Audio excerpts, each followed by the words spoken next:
Hi friends, இன்னைக்கு என்னோட 3 month weight loss சேலஞ்சோட டே 3.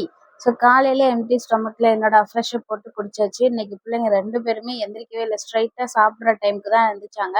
So நேற்று நைட்டே சப்பாத்தி போடும்போது 2 சப்பாத்தி எக்ஸ்ட்ரா போட்டு வச்சுக்கிட்டேன், காலையில் அவங்களுக்கு கொடுக்கலான்ட்டு.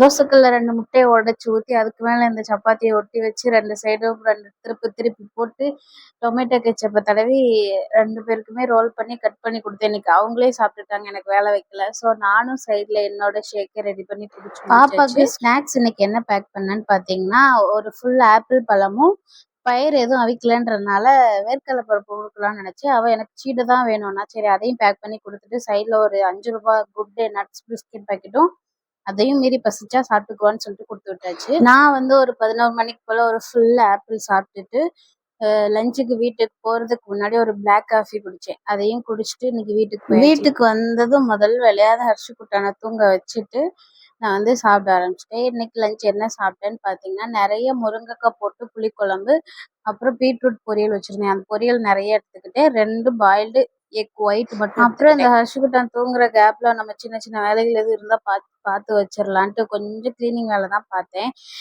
துவைக்கிறதுக்கு துணியை ஃபஸ்ட்டு மிஷினில் லோட் பண்ணி வச்சுட்டு, இந்த டிவி ஸ்டாண்டுக்கு அடியில் வந்து பாப்பா போன இயர் படித்த அவளோட நோட் புக்ஸ்லாம் இருந்தது. அதை எப்போவுமே இந்த ஹர்ஷ் வந்து எடுத்து எடுத்து வெளியில் போட்டு எடுத்து வைக்க எப்படின்னு அது குப்பை மாதிரி அதெல்லாம் ஒரு கவரில் எடுத்து வச்சு அலமாரி மேலே தூக்கி போட்டு ஹர்ஷ்குட்டை எந்திரிச்சதும் கடைக்கு வந்தாச்சு.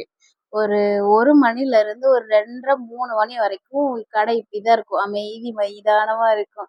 இந்த கேப்பில் வந்து நாங்கள் வந்து சிவாக்கு ரெஸ்ட் கொடுத்துக்குவோம். நாங்கள் கடைக்கு வந்துட்டு சிவா வீட்டுக்கு போயிட்டு தூங்கி எந்திரிச்சிட்டு சாப்பிட்டுட்டு கிடைக்கும். மீஷோவில் ஒன்று ஆர்டர் போட்டிருந்தேன், அதை இன்னைக்கு டெலிவரி பண்ணிட்டாங்க. அது என்னன்றது வந்து இன்னொரு வீடியோவில் சொல்கிறேன். காலையில் செஞ்ச சாப்பாடு கொஞ்சம் எக்ஸ்ட்ரா ஆயிட்டனால இன்னைக்கு நைட்டு சாப்பாடு எதுவுமே செய்யலை. ஸோ அதையே சூடு பண்ணி பிள்ளைங்களுக்கும் ஊட்டி விட்டுட்டு சிவாவுக்கும் வச்சுட்டு நான் வந்து காலையில் என்ன சாப்பிட்றேனோ அதே டிட்டோ அப்படியே நைட்டும் சாப்பிட்டு தூங்கிடுச்சு.